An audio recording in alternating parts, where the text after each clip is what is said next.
Hi everybody, this is Atiq. I welcome all of you to my YouTube channel Engineering Drive. Today I am going to discuss about minimum cost spanning trees. What is a minimum cost spanning trees?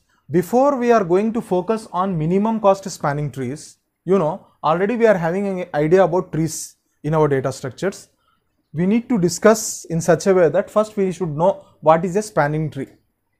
Okay, once we are having a clear picture about spanning tree, then we can able to know what is a minimum cost spanning tree. Okay, so let me give an overall picture to you about what is a spanning tree first. My dear students, how we are going to form a tree? I already discussed about different types of trees to you, and you are having a clear picture that in trees we will make use of nodes and links. In trees, there will be nodes and links that are connected to each other. Then what is meant by a graph? What is the difference between a graph and a tree? A graph follows a cyclic structure, whereas a tree does not follow a cyclic structure. That you need to remember. This is very important point. Now, let us take, I want to take one subset of a graph.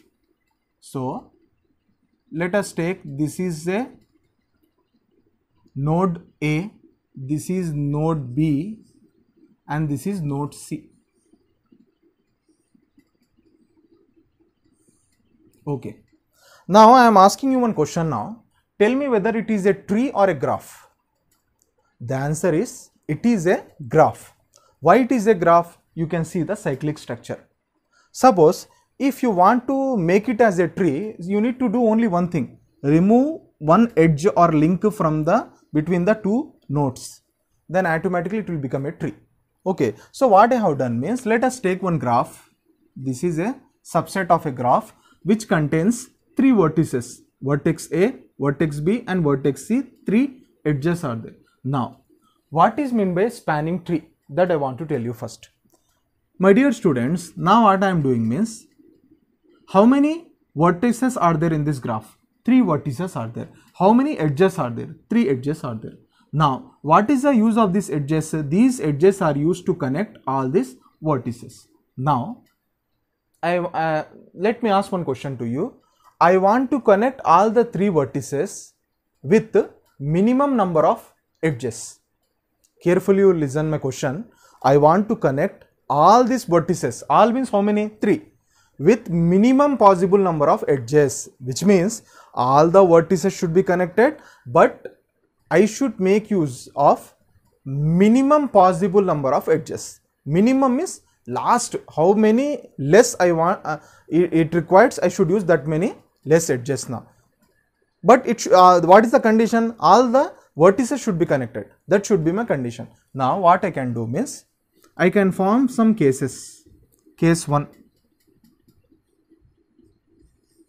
Take this vertex A, take this vertex B, takes this vertex C.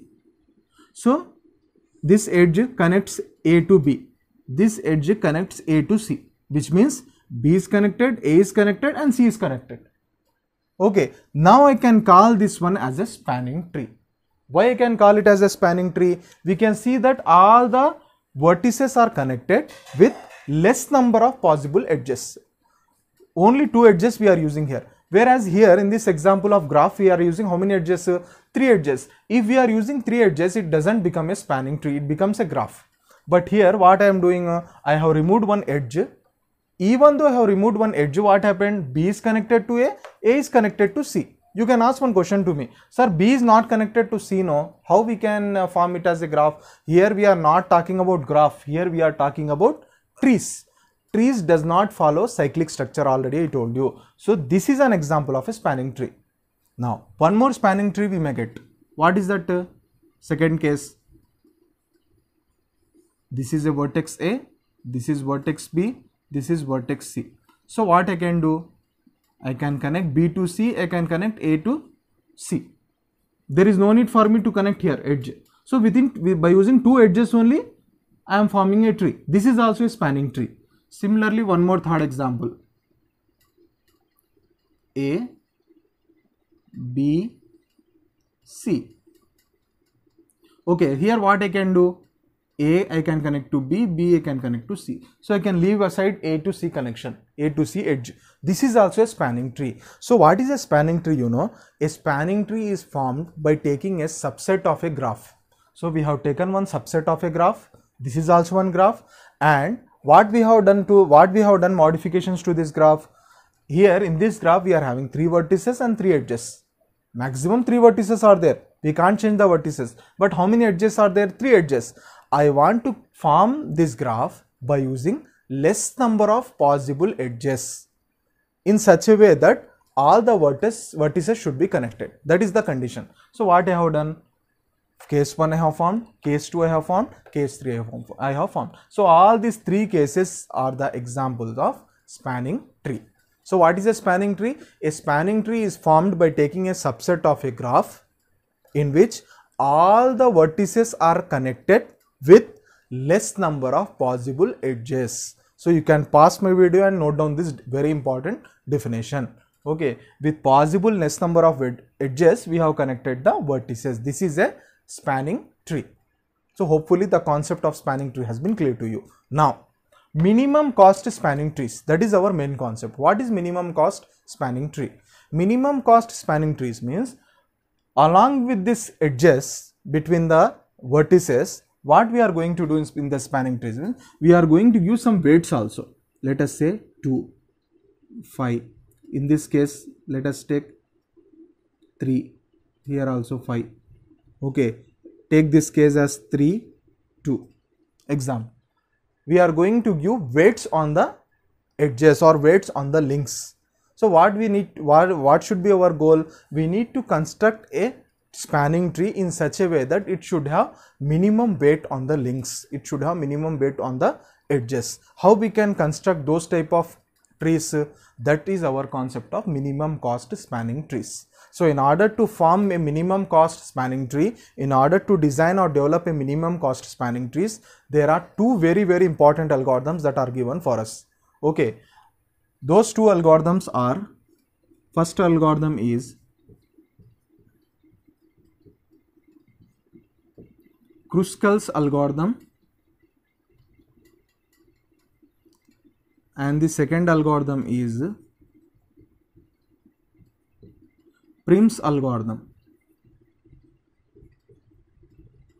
So these are the 2 algorithms. They are very important, and 90% they will appear in most of the public or external exams for the students.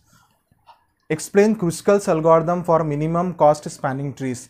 Explain Prim's algorithm for minimum cost spanning trees. They will ask questions like this, or sometimes they will ask you explain the 2 different types of minimum cost spanning trees algorithms, or short form you might have listened MST also. Explain about the MST algorithms. You know what is meant by MST? Minimum spanning trees. Sometimes they won't use this word cost also, so you should be alert with this. Minimum cost spanning trees or minimum spanning trees, both refers to same. So how we can design a minimum cost spanning tree? 2 approaches are given for us. One is the Kruskal's algorithm, another one is Prim's algorithm. Almost these 2 algorithms will work similarly, with there are some minor differences. How they will work, each and everything I am going to explain you in my next set of videos of data structure subject. Okay, so hopefully the concept of what is a spanning tree and what is a minimum cost spanning tree and what are the 2 methods has been clear to you. So in my next video I am going to start the Kruskal's algorithm in detail. So with this, let me close my today's session of video. See you soon everybody. Take care. Allah Hafiz.